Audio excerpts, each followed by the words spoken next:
wewe sio pesa. Huwezi kupendwa na kila mmoja. Ili lichukue kabisa.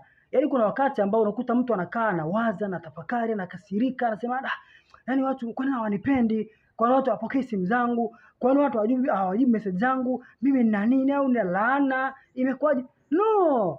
Ni kipindi tu, ni mazingira, tafuta hela. Yaani wewe sio hela. Huwezi kupendwa na kila mmoja.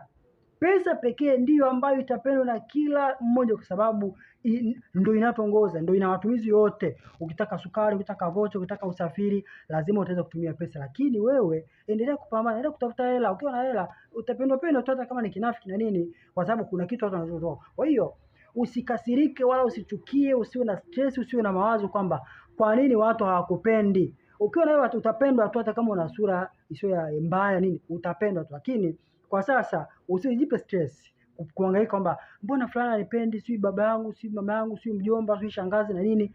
Endelea kupambana, tafuta kwanza hela, utapendwa tu kwa namna yote. Lakini kwa sasa uko na simu yako haijapokelewa, basi jua thamani yako bado ni ndogo, lakini bado kifedha hujajipata zaidi. Kwa hiyo ukijipata simu tu inapokelewa, message tu na simu nyingine sasa inapigwa mara kwa mara. Kwa hiyo haya mambo tusichukie kwa tunasikia au kuyatazama.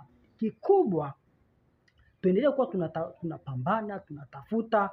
Itafika tu muda tu utatafuta tu, yaani usiwe na wasiwasi tu.